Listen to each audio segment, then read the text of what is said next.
मनवोनी शरण जावे, मनवोनी शरण जावे, सर्व भावे देवासी तोह उतरील पर. भवदुस्तर नदीच. प्रस्तुत कीर्तन रूपी सेवेकरिताच प्राप्त असणार अभंग. देहूचे संत श्रेष्ठ जगद्गुरु तुकोबाराय या अभंगामधून तुम्हा जीवांना एक प्रकारचा बोध, एक प्रकारचा उपदेश, शरणागतीचा उपदेश बोध करणारा, शरणागतीची एक प्रकारे मीमांसा प्रकट करणारा अभंग चिंतन सेवेकरता निवडलेला.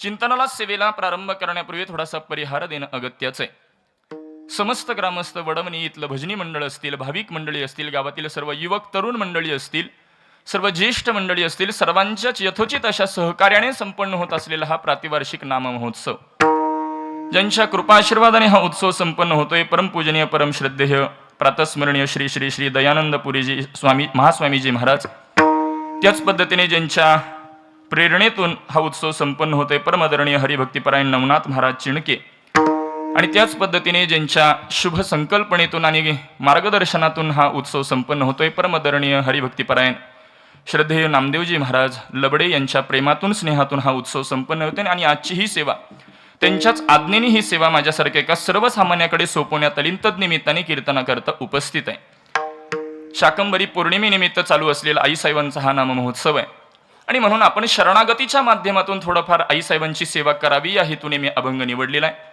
चिंतना सेवेला प्रारंभ करण्यापूर्वी या उत्सवाचं अधिष्ठान म्हणून आपण ज्यांच्याकडे पाहतोय, आईसाहेबांच्या चरणी अनंत कोटी प्रणाम करतो. माझे श्री गुरु बाबासाहेब अजरेकर महाराज, श्रोत्रिय ब्रह्मनिष्ठ श्री गुरु सुधाकरजी महाराज इंगळे, श्री गुरु तीर्थरूप यांच्या चरणी देखील अनंत कोटी प्रणाम करून माझ्यापेक्षा ज्ञानाने वयाने अधिकाराने सर्व ज्येष्ठ श्रेष्ठ मंडळी सर्वांच्याच चरणी विनम्र भावाने वंदन करतो. आणि ज्ञानोबराय तुकोबराय मला ज्या पद्धतीने बुद्धी देतील त्या पद्धतीने सेवा करण्याचा प्रयत्न. हेची माझी मनीची आस दास सेवेसी,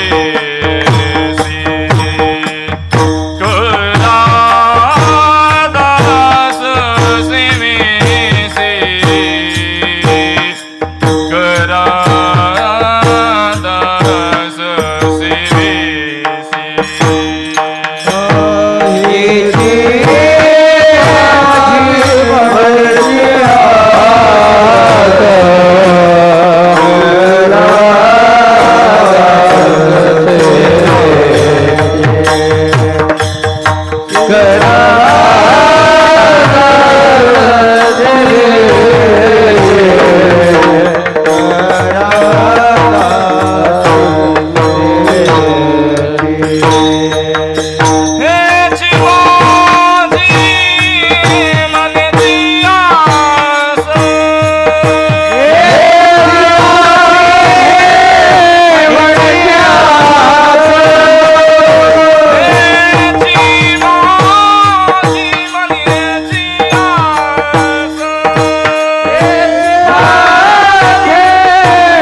सर्व भावे देवासी तोह उतरील पर. भवदुस्तर नदीचा. चिंतनाला प्रारंभ करण्यापूर्वी आपण जर संपूर्ण पत्रिका अभ्यासली तर या उत्सवामध्ये सर्व काही महनीय मंडळींची कीर्तन सेवा आहे, ज्यांनी परमार्थामध्ये एक प्रकारची साधना केलेली आहे, एक प्रकारची ज्ञानाची उंची गाठलेली आहे. अशा अनेक महनीय मंडळींची सेवा या उत्सवामध्ये. परंतु यामध्ये कोणत्याही पद्धतीची योग्यता अधिकार नसताना आदरणीय श्रद्धेय नामदेव महाराजांनी मला का बोलवलं असेल ही मला थोडासा प्रश्न पडतो. पंढरपुरामध्ये आम्ही ज्या काही फड परंपरा आहेत त्यामध्ये आदरणीय नामदेव महाराज ह्या सर्व परंपरांना धरून चालणारं एक व्यक्तिमत्व म्हणून आम्ही आदरणीय नामदेव महाराजांकडे पाहतो. ज्येष्ठांना देखील त्याच पद्धतीचा सन्मान आणि आपल्या पुढच्या पिढीला देखील त्याच पद्धतीचं सहकार्य असं एकमेव व्यक्तिमत्व म्हणजे श्रद्धेय नामदेव महाराज. विठ्ठल विठ्ठल. सध्याचा प्रवाह जर पाहिला तर पूर्वीची पिढी आणि सध्याच्या पिढीमध्ये अत्यंत तफावत पाहायला मिळते. परंतु या दोन्हीमधलं जर दुवा साधायचा असेल, कारण पंढरपुरामध्ये ज्येष्ठ बॉडी देखील आम्ही म्हणतो म्हणजे सिनियर बॉडी, आणि हे मिडल बॉडीतले तर आम्ही ज्युनियर बॉडीतले. परंतु या सर्वांशी जर दुवा एक संघ साधायचा असेल तर श्रद्धेय नामदेव महाराजांना फार ते चांगलं जमलेलं आहे आणि म्हणून त्यांच्याकडे आम्ही त्या आदराने पाहतो. पंढरपुरातील एक पारिवारिक ऋणानुबंध आमचा आहे आणि म्हणून त्या प्रेमाखातर वास्तविक त्यांचं एक विशेष प्रेम माझ्यावर असल्या कारणाने या त्यांना ज्या परिसरामध्ये त्यांना सेवेकरता बोलवता येईल त्या पद्धतीने ते मला आज्ञा करतात आणि त्यांच्याच माध्यमातून इथं सेवेचा योग आहे. जशी काही ज्ञानोबाराय तुकोबाराय माझ्यावर कृपा करतील त्या पद्धतीने सेवा करण्याचा प्रयत्न करील. नियोजित वेळेतील 1 तास माझ्याकडे शिल्लक आहे. 1 तास उरला. थंडीचे दिवस आहेत, प्रवासही माझा लांबचा झालेला आहे, परंतु आपण कशी मुखाद्वारे मला प्रसन्नता दाखवताय तसं चिंतन करण्याचा प्रयत्न करेल. विठ्ठल विठ्ठल.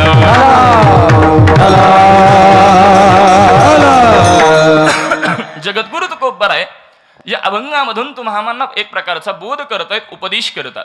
कोणता उपदेश करतात? शरणागतीचा उपदेश करतात. शरणागतीचा एक प्रकारे बोध करतायत. वास्तविक हा अभंग चिंतन करत असताना माझ्या अल्पमतीप्रमाणे तुकोबाराय अभंगामध्ये उपदेश करतात म्हटल्यानंतर उपदेश कशाला म्हटलं गेलं पाहिजे याची व्याख्या पाहणं गरजेचं आहे. बरं, कोणता उपदेश करतात? शरणागतीचा उपदेश करतात. त्यामुळे शरणागती या पदावर देखील अभंगाच्या भूमिकेतून काही चिकित्सा करणं गरजेचं आहे.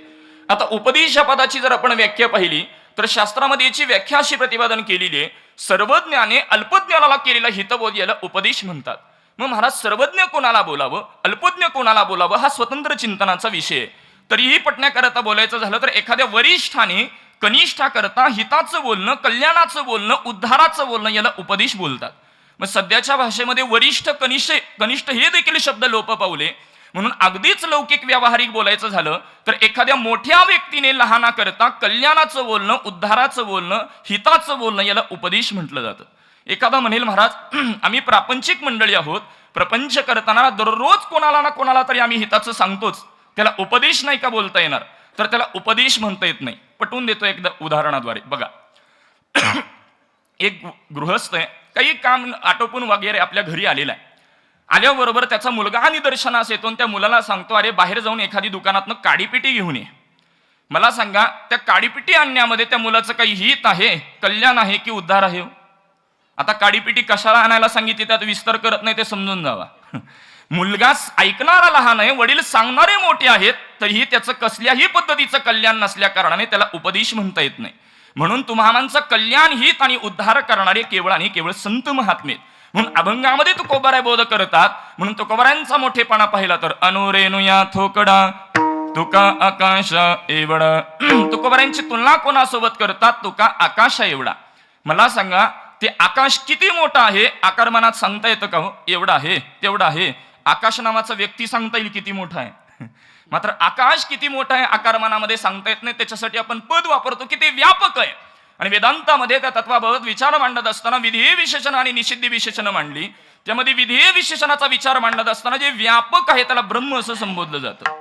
म्हणजे जगद्गुरु तुकोबाराय आणि ब्रह्म भिन्न नसून एकच आहेत. सगळ्यात व्यापक, सगळ्यात मोठे असणारे तुकोबाराय. तुम्ही आम्ही जीव सगळ्यात लहान. म्हणून तुकोबाराय आदी संत महात्मे जे काही तुम्हामांच्या कल्याणाचं, हिताचं, उद्धाराचं बोलतात त्याला बोलतात उपदेश. विठ्ठल विठ्ठल.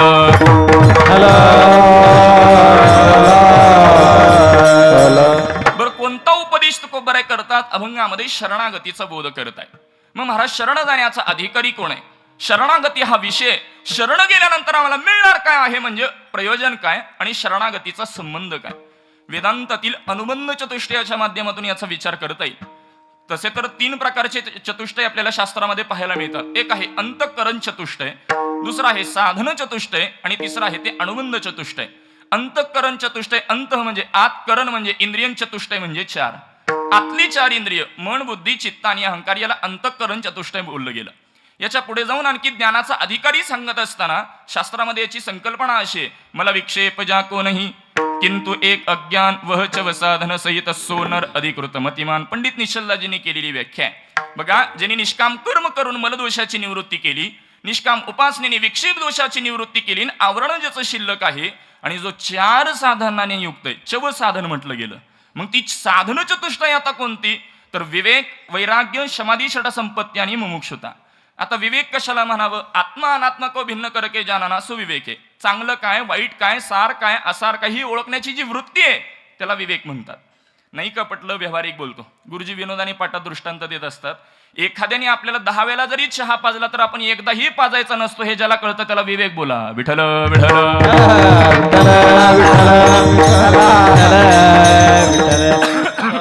वैराग्य जर विचारात घेतलं, इहलोकापासून ब्रह्मलोकापर्यंत मानलेल्या अनुकूल भोगांचा त्याग याला वैराग्य म्हटलं गेलं. समाधी षटसंपत्तीमध्ये शम दम श्रद्धा समाधान उपरती तितिक्षा आणि मुमुक्षता म्हणजे मोक्षाची इच्छा असणं, याला साधन चतुष्टयता म्हटलं गेलं. तद्वत महाराज एखाद्या ग्रंथामध्ये प्रवृत्ती होण्याकरता त्या ग्रंथाचा अधिकारी कोण आहे, त्या ग्रंथाचा विषय काय आहे, त्या ग्रंथामध्ये प्रयोजन काय आहे, त्याचा संबंध काय, याला अनुबंध चतुष्टय म्हटलं गेलं. तद्वत ज्या पद्धतीने तुकोबरा या अभंगामध्ये शरणागतीचा उपदेश बोध करतायत, मग शरण जाण्याचा अधिकारी कोण आहे, शरण जाण्याचा विषय काय आहे, शरण गेल्यानंतर आम्हाला मिळणार काय आहे म्हणजे प्रयोजन काय आहे, आणि शरणागतीचा संबंध काय, हे पटण्याकरता क्लिष्ट वाटत असेल म्हणून अगदी व्यावहारिक पद घेतो. बघा, शरणागतीचा अधिकारी, विषय, प्रयोजन, संबंध यालाच आपल्या भाषेत शरण कोणी जायचं, शरण कोणाला जायचं, शरण का जायचं आणि शरण कसं जायचं या 4 प्रश्नांची उत्तर म्हणजे प्रस्तुत अभंग. विठ्ठल विठ्ठल. आता ही 4 प्रश्न नीट लक्षात राहू द्या बरं. शेवटपर्यंत याचं अवलोकन करून आपल्याला याची उत्तर मिळवायची आहेत. नवे नवे कीर्तन झाल्यानंतर घरी जाताना या 4 प्रश्नांची उत्तरं घेऊन गेलं तरी जीवनाची जीवन आपलं उद्धारून जाईल, असं तुकोबरा यांचा अधिकार आहे. बघा, पटवून देतो. अशी मीमांसा आपल्याला या अभंगामध्ये शरणागतीची पाहता येईल आणि त्याचा उपदेश तुकोबरा करतात. कारण भगवंताच्या प्राप्ती करता अनेक साधना आहेत. नाना साधनांच्या केल्या खटपटा, कर्म आहे, उपासना आहे, ध्यान आहे, योग आहे, भक्ती, अशा अनेक साधना परमात्म्यापर्यंत पोहोच करणार आहेत. मात्र महाराज त्यातली त्यात सोपी पद्धत, कारण कलियुगामध्ये अवघड कोणी न करी संगता, सुलभ बहुता गोड वाटे, अवघड साधन कोणाला नकोय, सगळ्यांना सोपा मार्ग पाहिजे. आणि म्हणून संत महात्मे उपदेशाची पद्धत अवलंबतात तुम्हामांना कृतार्थ करण्याकरता. बरं, संत महात्मे तुम्हामांना कृतार्थ करण्याकरता उपदेश करतात. उपदेश करत असताना संतांकडे 2 प्रकारे उपदेश करण्याची पद्धत आहे. एक आहे तो वाचिक पद्धतीने उपदेश आणि दुसरा आहे तो क्रियात्मक पद्धतीने उपदेश. आता वाचिक उपदेश कशाला म्हणावं? हे चालू असलेलं कीर्तन असेल, प्रवचन असेल, कथा असेल, पोथी असेल, अनुग्रह असेल, याला वाचिक उपदेश म्हणतात. कारण संतांचं वचन या वाणीद्वारे तुम्हामांपर्यंत पोहोच केलं जातं, ते या कीर्तन प्रवचनाच्या माध्यमातून पोहोच केलं जातं. म्हणून हे कीर्तन प्रवचन याला वाचिक उपदेश म्हणा. परंतु सर्वांच्या चरणी नतमस्तक होऊन माफी मागून बोलतो, सध्याच्या प्रवाहात कीर्तनातून काय बोलावं हे आता कीर्तनातूनच सांगावं लागतं, याच्यासारखं दुर्दैव नाही. विठ्ठल विठ्ठल विठ्ठल विठ्ठल. अहो, कीर्तनात काय बोललं गेलं पाहिजे, जीवाला जीवनाचं सार कळेल हे कीर्तनात बोलावं. जीव परमधामापर्यंत केव्हा पोचतो, त्याच्या जीवनातील आत्यंतिक दुःखाची निवृत्ती कशी होईल, तो परमानंदावर केव्हा आरूढ होईल, हे कीर्तनात बोललं गेलं पाहिजे. माझा काही तितका अधिकार नाही. मात्र आमचे गुरुजी थोडं पुढे जाऊन बोलतात, सासू सुनांच्या प्रापंचिक गोष्टी ऐकण्याकरता टीव्हीवर अनेक माध्यम आहेत, कीर्तन त्यासाठी खर्च करू नये. विठ्ठल विठ्ठल. कोणाला उपदेशाचं मला बोलायचं नाही, कारण माझा तितका अधिकार नाही. मला केवळ वाचिक उपदेश पटवून द्यायचा आहे. हे चालू असलेलं कीर्तन, प्रवचन, कथा, पोथी याला वाचिक उपदेश, कारण वाणीद्वारे तुम्हांपर्यंत संतांचं वचन पोहोच केलं जातं आणि तेच कल्याण करणारं ठरतं. म्हणून कीर्तन प्रवचन याला वाचिक उपदेश म्हणा. मात्र महाराज वाचिकामध्ये देखील 2 विकल्प करता येतील. संतांकडे एक सहज पद्धतीचा वाचिक उपदेश आहे 1, आणि अट्टहासपूर्वक वाचिक उपदेश आहे 2. सहज बोलणे हित उपदेश करोणी सायास शिकविती. सहज बोलत बोलत हिताचं बोलतात. थोडं धावत चालत व्याख्याच करायची झाली, संत महात्मे सहज जरी काही बोलले तरी तुम्हामांच्या हिताचंच बोलतात, म्हणूनच त्यांना संत बोललं जातं. आणि तुम्ही आम्ही जीव सहज जरी बोललो तरी शिवीच बाहेर पडते, म्हणून जीव म्हणतात. विठ्ठल विठ्ठल. संत महात्मे सहज रीतीने तुम्हामांवर बोध करतात, याला सहज पद्धतीचा उपदेश म्हणा. आणि अट्टहासपूर्वक देखील सांगतात, हकारोनी सांगे तुका नाम घेता राहू नका. किंवा सांगतो तुम्हासी भजा रे विठ्ठला, नाही तरी गेला जन्म माया लागोनिया पाया. विनवितो तुम्हाला करे टाळी बोला मुखी नाम. अनेक अभंग विचारात घेता येतील. संतांचा अधिकार पाहिला हो, तुकोबऱ्यांचा आपण अधिकार पाहून आणू. तेच तुकोबराय लागोनिया पाया बोलतायत. याला कारण त्यांच्या अंतःकरणामध्ये तळमळ आहे.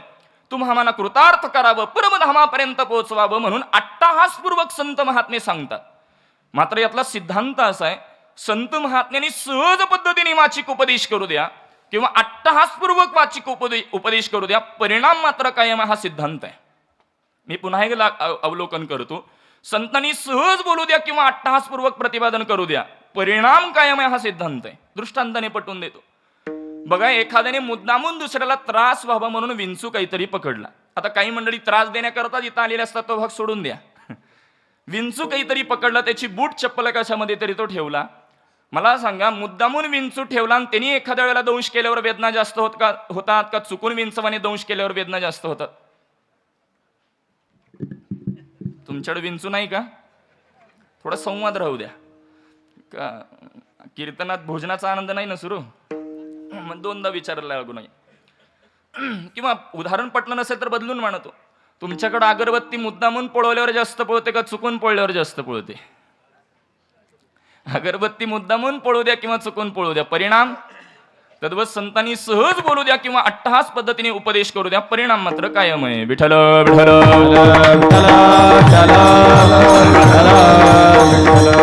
संत महात्मे उपदेश करतात. उपदेशामध्ये वाचिक उपदेश, वाचिकामध्ये सहज अट्टहास असे आपण विकल्प केले.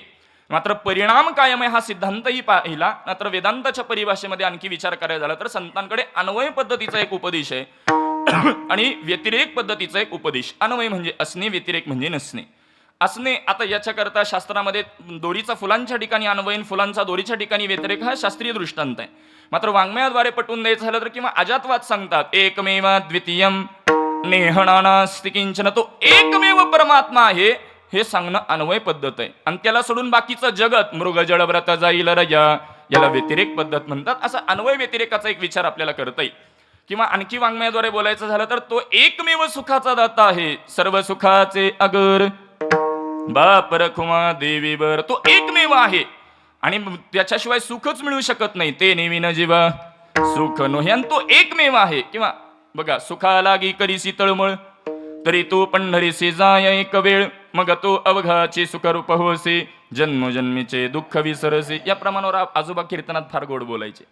सुखा लागी करीसी तळमळ तरी तू पंढरीसी जाय, किती वेळ?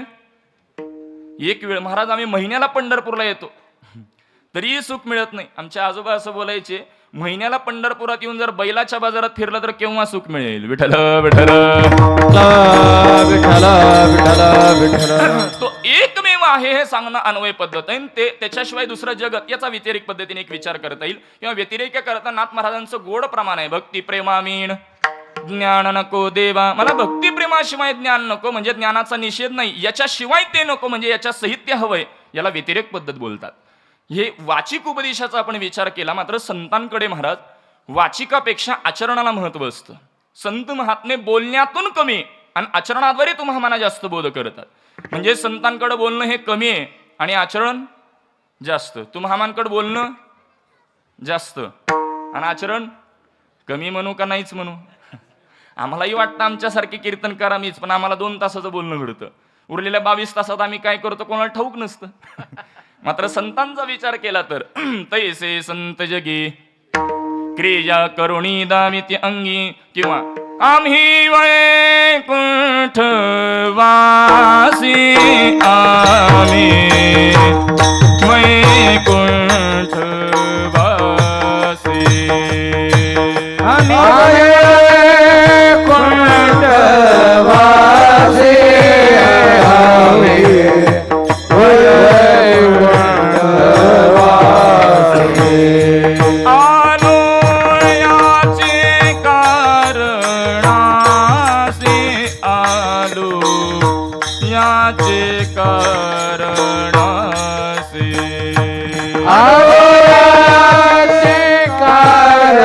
कारणासे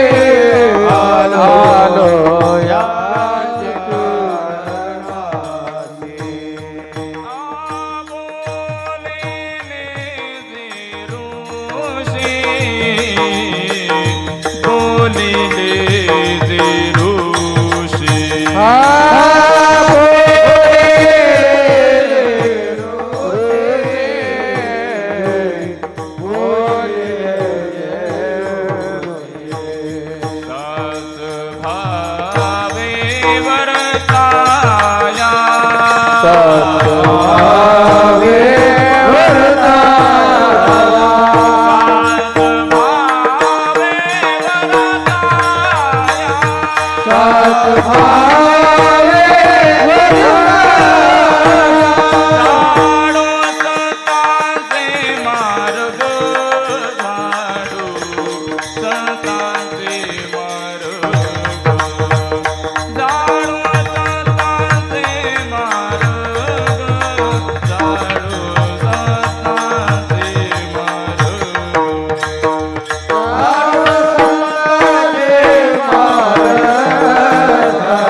आम्ही वैकुंठवासी आलो याची करणसी बोलिले जे ऋषी साच भावे वर्ताय. माझ्याकडे लक्ष द्या. दिलं का? ते चालू राहते त्यांचं काम. तुम्ही माझ्याकडे लक्ष द्या. तुम्ही तुमचं काम करा. तुकोबराय बोलतात आम्ही वैकुंठवासी आलो याची कारणासी बोलिले जे ऋषी साच भावे वर्ताया. वर्तवून दाखवतात. म्हणजे संत महात्मे वाचिकापेक्षा आचरणाला महत्व देतात. तुम्हामांना कळावं याकरता वाचिकापेक्षा आचरणाद्वारे तुम्हामांना बोध करतात. चरित्राद्वारे पटवून देतो. लक्ष द्या. मौलिक ज्ञानोबरांच्या जीवन चरित्रामध्ये ज्ञानोबरांना एके दिवशी क्रोध आलेला आहे असं चरित्र आपण पाहतो. ज्ञानोबराय पर्णकुटी लावून बसलेले. त्याच्यावर मुक्ताबाईंनी जो काही उपदेश केला आपण संप्रदायामध्ये त्याला ताटीचे अभंग बोलतो.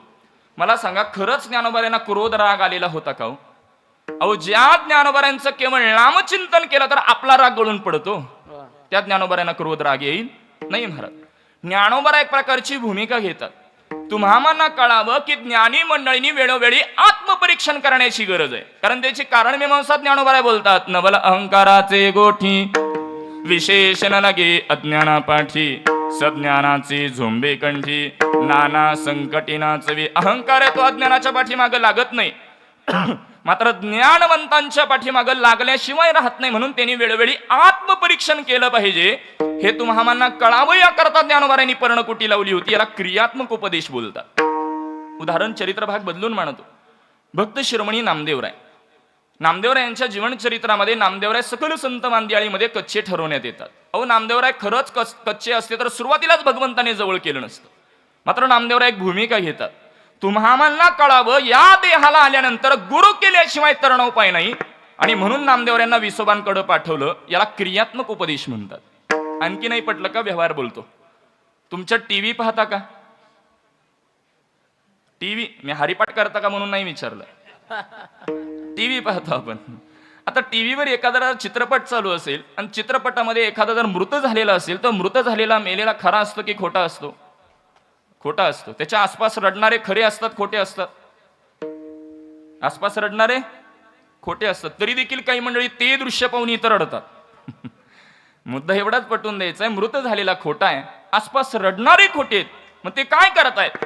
तुम्हामांना कळावं याकरता ते भूमिका वटवतात. तद्वत तुम्हामांना कळावं याकरता संत महात्मे जी भूमिका घेतात त्यालाच क्रियात्मक उपदेश बोलतात. विठ्ठल विठ्ठल.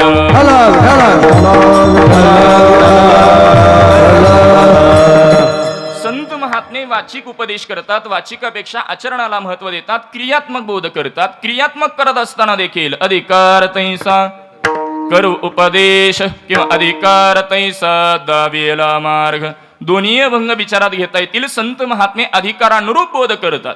मग वेदांतामध्ये 3 प्रकारचे अधिकारी सांगितले गेले: उत्तम अधिकारी, मध्यम अधिकारी आणि कनिष्ठ अधिकारी. यावरून 9 विकल्प करता येतात. उत्तम उत्तम उत्तम मध्यम उत्तम कनिष्ठ, मध्यम उत्तम मध्यम मध्यम मध्यम कनिष्ठ, कनिष्ठ उत्तम कनिष्ठ मध्यम कनिष्ठ कनिष्ठ. विठ्ठल विठ्ठल. आता उत्तम अधिकारी, मध्यम अधिकारी, कनिष्ठ अधिकारी दृष्टांताने पटवून देतो. केवळ ज्येष्ठ कीर्तनकार मंडळी पूर्वी फार गोड उदाहरण द्यायचे. जीवन जगताना 3 प्रकारच्या अंतःकरणाची मंडळी असतात म्हणे. पहिलं अंतःकरण कापुराच्या अंतःकरणाची काही मंडळी असतात. मला सांगा, कापुराचा आणि अग्नीचा संबंध झाला, कापूर किती तासाने पेढ घेतो? तास लागतो का तुमच्याकडे? क्षणार्धात. ज्ञानोबा दृष्टांत घेतात. कापुराची वाती उजळली ज्योती, उजळली पाठ आहे बर, उजळल्या नाही, उजळली ज्योती ठाईच समाप्ती. ज्ञानोबा दृष्टांत का घेतात? कारण सिद्धांत प्रकट केलेला आहे. साधू बोध झाला. ज्ञानोबा बोलत नाहीत साधू बोध होईल, झाला बोलतात. साधू महात्म्यांच्या मुखातून एखादं वचन बाहेर पडेपर्यंत अवकाश. काना वचनाची भेटी सरेसाची पै किरीटी, वस्तू होनी उठी कवन एक जो, किंवा सत्वर उच्चार प्रल्हादी बिंबला.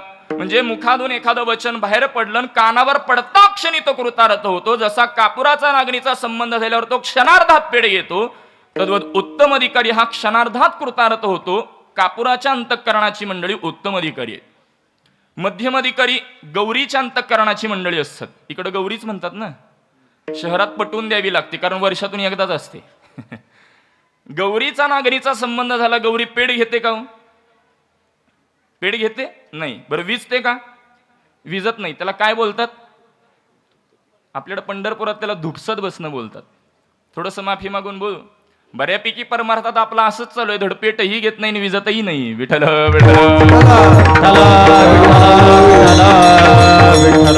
जे योग्य साध्य, या साध्यापर्यंतही आपण जात नाही, साधनापासून परावृत्तही होत नाही, असा हा मध्यम अधिकारी आहे. कनिष्ठ अधिकारी शेणाच्या अंतःकरणाची काही मंडळी असतात. मला सांगा, शेणाचा अग्नीचा संबंध झाला, शेण पेढ घेतं, ते काडीलाच विजवतं. या अधिकाराची मंडळी सांगणाऱ्यालाच गप्प करतात. मला सिद्धांत पटवून द्यायचा आहे. उत्तम अधिकारी आहे, मध्यम अधिकारी आहे, कनिष्ठ अधिकारी आहे. ज्या ज्या पद्धतीचा अधिकारी संतांकडे जातो, अहो संत वाङ्मय आपण अभ्यासलं तर संतांनी अनेक ठिकाणी दृष्टांताची उपाययोजना केलेली आहे. वास्तविक उत्तम अधिकारी असेल तर त्याला दृष्टांताची आवश्यकताच लागत नाही महाराज. मात्र बघा, प्रक्रिया पटवून देण्याकरता आवर्जून दृष्टांत वापरले जातात. रज्जू सर्पाकार बसयली जगडंबर म्हणून आठवितो पाय, येतो अलाय बलाय, किंवा शुक्तीवरी रजत पाहता डोळा दिसे. नाथ महाराज बोलतात, शुक्ती रजत स्थाणू पुरुष रज्जू सर्प किती वेळाही आपण पटवून देऊ लागलो, सर्वसामान्यांना पटतीलच असं नाही. मात्र वेदांतातील कठीणातली कठीण प्रक्रिया पटवून देण्याकरता हे दृष्टांत आवर्जून वापरले जातात. मात्र सर्वसामान्यांना पटणार नाही म्हणून वेदांतातले तेच सिद्धांत सर्वसामान्यांना पटण्याकरता महाराज सर्वसामान्यांच्या जीवनात येणाऱ्या अनुभवाच्या गोष्टीचा दृष्टांत तुकोबारे देतात. बीज भाजूनी केली नाही आम्हा जन्म मरण नाही. जीवनमुक्ताचं लक्षण पटवून देण्याकरता तुकोबारे ज्वारीचा दृष्टांत देत आहेत, कारण लाही शब्द आहे. नवे नवे हा दृष्टांत कमी वाटला म्हणून दुसरा दृष्टांत देतात. साखरेचा नोही ऊस आम्हा कैचा गर्भवस. म्हणजेच सर्वसामान्यांसमोर जसा दृष्टांत, कारण संत महात्मे दृष्टांत देतात त्याला, कारण सर्वसामान्य जीव आहेत. सर्वसामान्य जीव असल्या कारणाने त्यांना त्याच पद्धतीचा बोध केला पाहिजे, त्याच पद्धतीचा दृष्टांत देऊन त्यांना सिद्धांत गळी उतरवला गेला पाहिजे. जसा समोरचा अधिकारी असतो त्याला त्यानुरूप बोध करण्याची पद्धत संतांकडे पटवून देतो. आता आपण शेतकरी मंडळी आहात. सिद्धांत लक्षात ठेवा, संत महात्मे बोध करतायत, वाचिकापेक्षा आचरणाला महत्व देतात. आचरणाद्वारे करत असताना समोरचा जसा अधिकारी आहे त्याला त्यानुरूप बोध करतात. इथपर्यंत आपण आलेलो आहे. आता शेतकरी मंडळी आहोत आपण. शेतामध्ये काही पाणी देण्याच्या पद्धती आहेत. मला पण केवळ सांगतात येतात बरं. शेतामध्ये पाणी देण्याच्या काही पद्धती आहेत बघा. एक सरीची पद्धत आहे, एक सरीची पद्धत आहे, एक आळे पद्धत आहे, तिसरी वाफे पद्धत आहे, आणि चौथी मुक्त कंठाने पाणी देण्याची पद्धत आहे. मला सांगा, सरीची पद्धत चिक्कूच्या आंब्याच्या झाडाला असते का? तुमच्याकडे शेती आहे ना? जरा संवाद करा.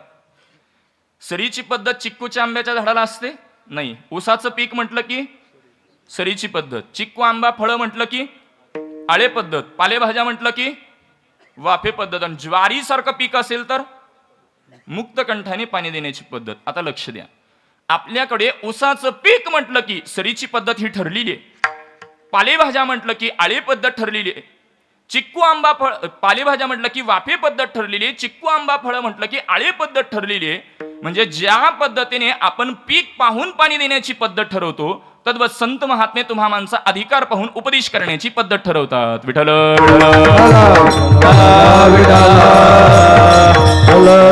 प्रकार असा झालेला आहे, त्या ज्वारीला कितीही पाणी दिलं तरी त्या ज्वारीत काही फरक. तसं आपल्याला कीर्तन प्रवचनात कितीही सांगितलं तर आपल्यात काही फरक पाडायचाच नसतो. हे ठरवूनच कीर्तनाला उभारतो आपण. मी उभारतो म्हटलं बरं, बसतो म्हटलं नाही, कारण तुम्हाला बोलण्याचा नैतिक अधिकार आमच्याकडे नाही, कारण सध्या आमच्यातच फरक पडे नाही.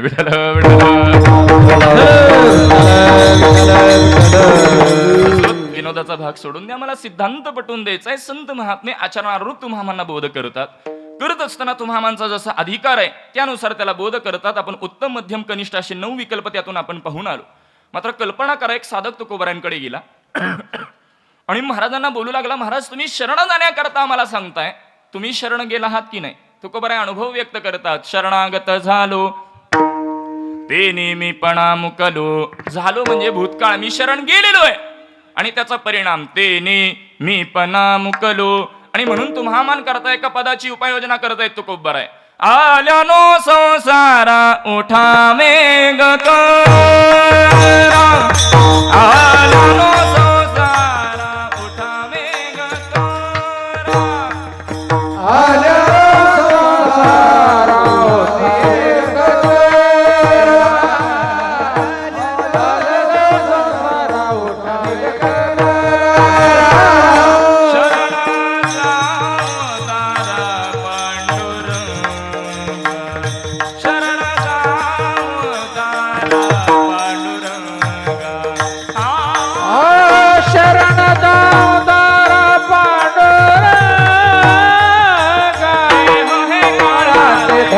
कुबेरा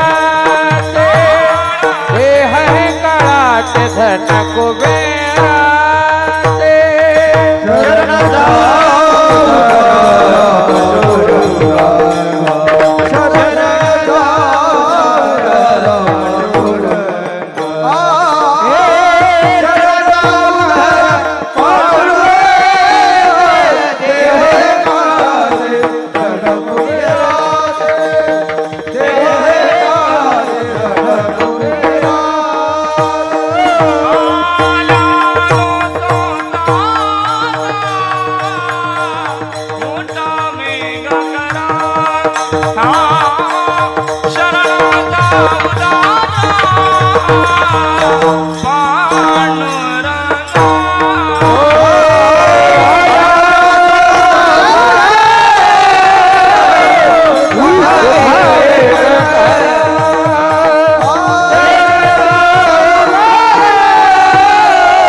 किंवा पाठभेद असतील आलिया संसारा, कसाही असेल संसारा हे पद महत्वाचे.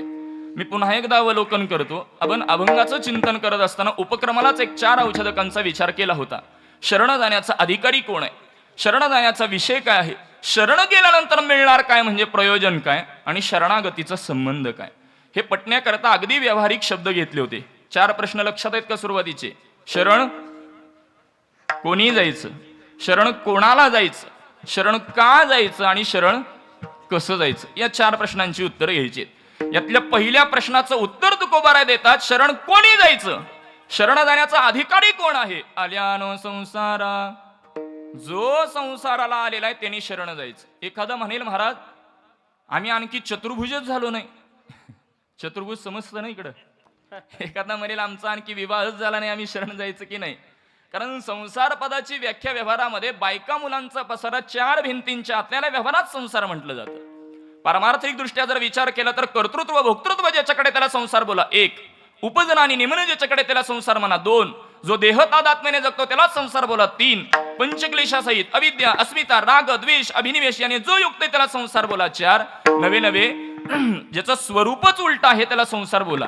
भगवद्गीता 15व्या अध्यायाच्या पहिल्या श्लोकामध्ये लक्षण मांडते. ऊर्ध्वमूलम अधशाखम अश्वत्थम प्राहुरव्यम छंदांसि यस्य पर्णानि यस्तं वेद स वेदवित्. ऊर्ध्वमूलम अधशाखम ज्याचं स्वरूपच उलट आहे. एखादा म्हणेल महाराज वयाची 75वी चालू आहे आणखी संसार लुटा वाटत नाही, तुम्ही काय बोलता? मी नाही, भगवद्गीता बोलते. ऊर्ध्वमूलम पटवून देतो. आपल्याकडे एखादं वृक्ष झाड आहे, ते वृक्ष झाड वाढण्याकरता आपण खाली मुळाला पाणी देतो की वर पाना फुलांना? खाली मुळाला पाणी दिल्यावर ते झाड वाढतं कुठं? वरती वाढतं.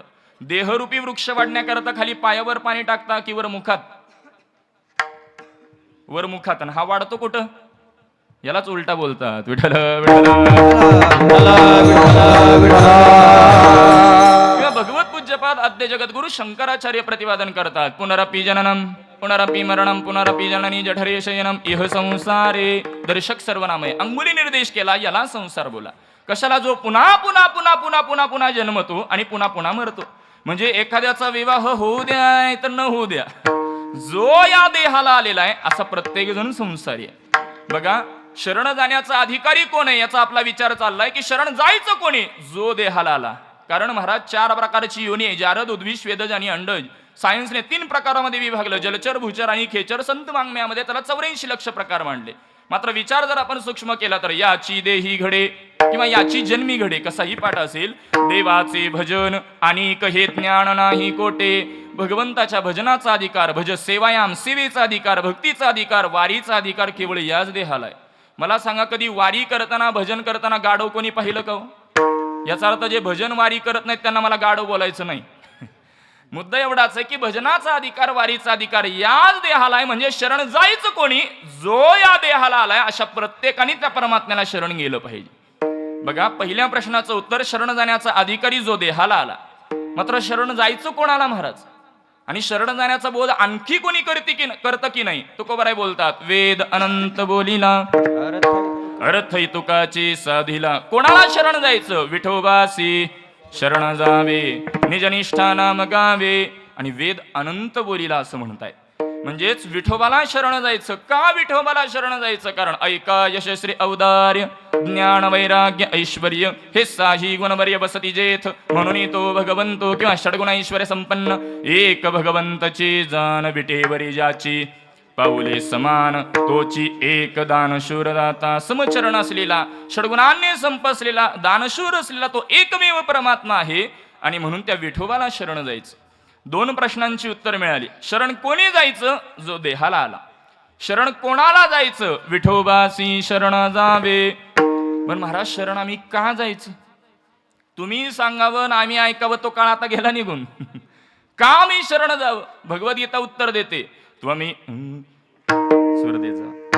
त्वमेव शरणं गच्छ सर्वभावेन भारत तत्प्रसादात पराम शांतीम स्थानं प्राप्स्यसि शाश्वतम. ज्याला जीवनामध्ये शाश्वत शांती हवी, परमानंदावर आरूढ व्हायचं आहे, आत्यंतिक दुःखाची निवृत्ती करायची. नवे नवे महाराज बोलतात, जो मज होय अनन्य शरण त्याचे निवारी मी जन्म मरण. जन्म मरणाची एरझार ज्याला चुकवायची आहे त्यांनी शरण जायचं. मात्र महाराजांनी इथं एक आवर्जून पद वापरलेलं आहे, अनन्य शरण. महाराज, आपण शरण जातो का? इथंच प्रश्नचिन्ह आहे. अनन्यता लांब आहे. अनन्य कशाला म्हणावं? अन्याश्रणाम त्याग हा अनन्यता. याकरता दृष्टांत देतो, अनन्यता पटवून देतो, लक्ष द्या. मासा पाण्याशी एवढा अनन्य आहे, तो मासा पाण्यातनं काढून तुपात टाका, तूपही द्रव पदार्थ उलट क्वालिटीचा आहे महाराज. मात्र माशाचा पाण्याशी संबंध संपला की मासा आपले प्राण सोडतो, पण दुसऱ्याची संगत करत नाही. तेवढा अनन्य त्या परमात्म्याला गेलं पाहिजे. विठ्ठल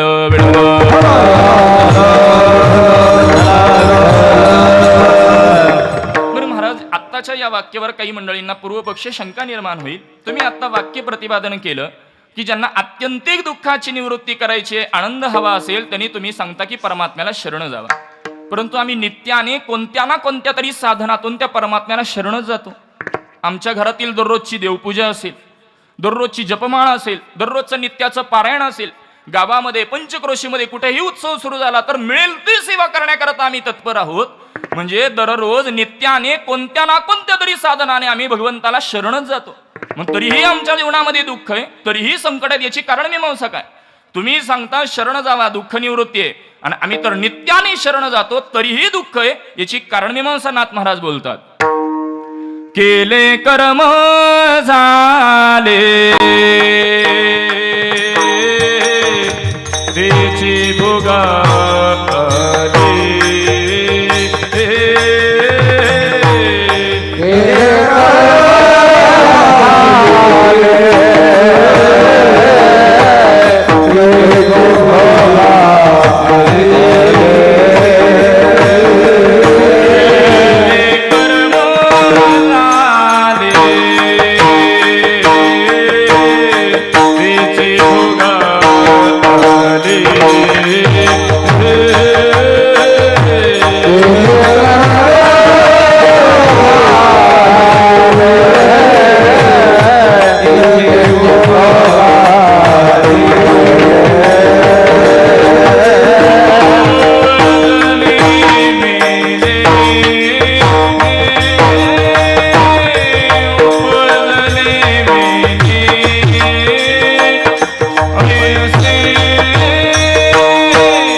तेची भोगा आले. तसं तर उभं राहीपर्यंत प्रकृती साथ देईल का नाही याची शाश्वती नव्हती. आवाज जरा लांबचा झाला आणि थंडीमुळे कप झाल्या कारणाने फक्त आवाज मोकळा होत नाही इतकंच. परंतु एवढं अनुकूल वातावरण आहे की राहवतही नाही. विठ्ठल विठ्ठल. आणि या जोड चालीच्या आनंद करतात ज्ञानोबारांच्या सोहळ्यात यावं लागतं. पण सोहळ्यात येऊन दिंडीत चालावं लागतं ही तितकं खरं आहे. आदरणीय नामदेव महाराजांची 87 नंबरची मानाची दिंडी आहे. पण सोहळ्यामध्ये आलं पाहिजे, दिंडीत चाललं पाहिजे. सोहळ्यामध्ये एक ज्येष्ठ कीर्तनकार त्यांनी ब्रह्मलीन वैकुंठवासी भोसरीकर मौलींचं वाक्य सांगितलं होतं. बरं, मला वाटतं गुरुवर्य मौलींनीच सांगितलं होतं की म्हणे त्यावेळेला ही ज्ञानोबाराय तुकोबारांना माहिती होतं की बरीच मंडळी ज्ञानोबाराय तुकोबारांचा सोहळ्यातील दिंडीतलं भजन सोडून 5-5, 10-10 किलोमीटर पुढे चालतात. म्हणून संतांनी त्यांच्याकरता प्रमाण खर्चिक घातलेलं आहे. पापाचे कळप विठ्ठल विठ्ठल.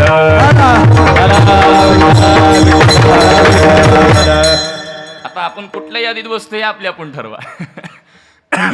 केले कर्म झाले तेची भोगा आले. महाराज नाथ महाराजांना बोलता आलं असतं. केले कर्म झाले ते भोगा आले. नाथ महाराज बोलतायत तेची भोगा आले. श्री पाणिनींच्या व्याकरण सूत्रानुसार महाराज या चकाराने आणण्याची व्यवृत्ती असते. तुम्ही आम्ही जे काही कर्म करतो हे तुम्हाला भोगावं नाही, भोगावंच लागतं. वेदांतामध्ये 3 प्रकारे कर्माचा विचार आहे. क्रियमाण कर्म, संचित कर्म आणि प्रारब्ध कर्म. जन्मापासून अंतापर्यंत जे देह तादात्म्याने केलं जातं याला क्रियमाण बोलतात. यातलं जे संग्रहालयाला जातं त्याला संचित बोललं जातं आणि फुल देण्याकरता जे सन्मुख होतं याला प्रारब्ध बोलतात. पटवून देतो दृष्टांताने. गुरुनाम गुरु वेदांत केसरी रंगनाथ महाराज परभणीकर गुरुजी याकरता दृष्टांत द्यायचे. आम्ही काही प्रत्यक्ष ऐकलं नाही, आम्ही आमच्या गुरुजींच्या मुखातून ऐकलेले. एखादी माता भगिनी घरामध्ये पोळी करते, पोळी लाटणं हे तिचं क्रियमान कर्म आहे. लाटल्यानंतर ती टोपली भाजल्यानंतर टोपल्यामध्ये संग्रहित होते हे तिचं संचित कर्म आहे. आणि टोपलीतली ताटामध्ये खाण्याकरता येणं याला प्रारब्ध बोलतात. विठ्ठल विठ्ठल. भगवद्गीता बोलते ज्ञानाग्नी सर्व कर्माणी भस्मसात कुरुते तथा. सर्व जरी असेल तर प्रारब्ध सोडून इतर सर्व कर्माचा नाश ज्ञानरूपी अग्नीमध्ये होतो. प्रारब्ध हे तुम्हाला प्रत्येकाला भोगावंच लागतं महाराज. श्रीमद भागवत महापुराणातील भीष्माचार्याचं चिंतन पहा. भीष्माचार्य शरपंजरी पडलेले आहेत. शरपंजरी म्हणजे बाणाच्या शय्येवर आहेत आणि शय्येवर असताना भगवंताशी संवाद करू लागतात. भगवंता, संपूर्ण आयुष्य धर्माने सत्तेने आचरण केलं तरीही ही स्थिती मला भोगावी लागते. भगवान परमात्मा बोलता तुमच्या कर्माचा विभोग आहे. भीष्माचार्य इच्छामरणी होते, नव्हे युंजान योगी होते. योगी युक्त योगिनी युंजान योगी. स्वतःच्या भूतभावी वर्तमानाचं त्यांना ज्ञान आहे, त्यांना युंजान योगी म्हणतात. आणि सर्वांच्याच असेल त्यांना युक्त योगी म्हटलं जातं. युंजान योगी असल्या कारणाने संपूर्ण त्यांना ज्ञान असल्या कारणाने त्यांनी संपूर्ण जन्म तपासून पाहिला महाराज. एकदाही चुकले नव्हते. ही जर संधी भगवंताने आपल्याला दिली तर आपली एकही बरोबर गोष्ट भेटणार नाही. ही आपली परिस्थिती आहे. परंतु ते भीष्माचार्य होते, एकदाही चुकले नाहीत. म्हणून आत्मविश्वासाने भगवंताला बोलतात एकदाही चुकलो नाही. परमात्मा म्हणतात जरा मागचे जन्म तपासून पहा. भीष्माचार्य 1 जन्म, 5 जन्म, 10 जन्म चरित्र असं सांगितलं जातं. 100 जन्म भीष्माचार्य पाठीमागं गेले त्यावेळेला घडलेला एक त्यांची चूक लक्षात येते. रस्त्याने जात आहेत भीष्माचार्य आणि जात असताना रस्त्यात एक सरडा पडलेला असतो.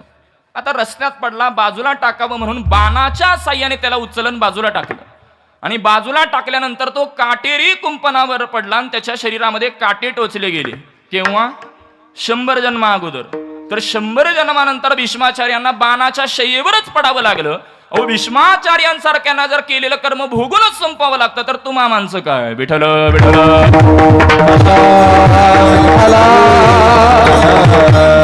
यावर काही मंडळी म्हणतील महाराज तुम्ही सांगता प्रारब्ध भोगावं लागतं, आमच्या वाटेला ते भोग येणारच असेल तर आम्ही भक्ती करावी का न करावी?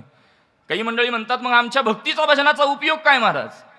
तर महाराज प्रारब्ध तसं विचार आपण जर स्वीकारला तर महाराज अध्यात्मामध्ये प्रारब्ध भोगावं लागतं.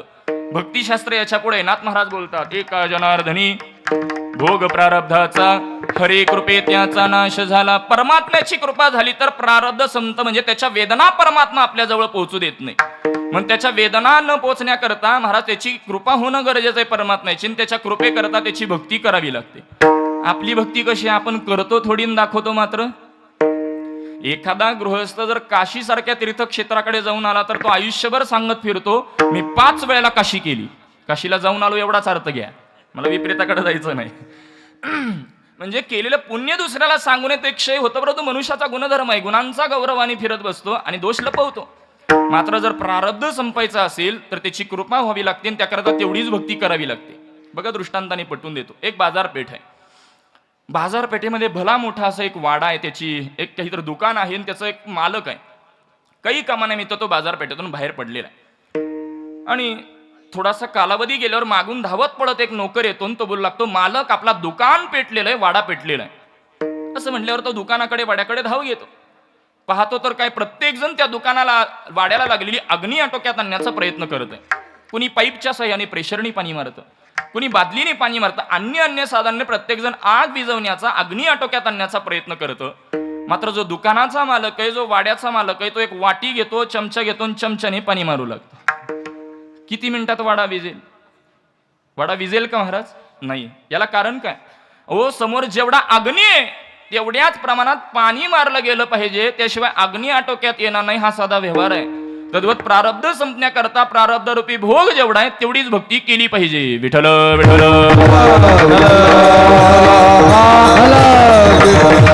महाराज तुम्हाला वाटत असतं आम्ही भक्ती करतो, मात्र आपण असतो ते विकारांमध्ये. तुम्हाला वाटतं आम्ही भक्ती करतो, मात्र आपण असतो ते विषयांमध्ये. महाराजांनी प्रश्नार्थक विचार मांडलेला आहे. विषयावडी भुलले जीव विषय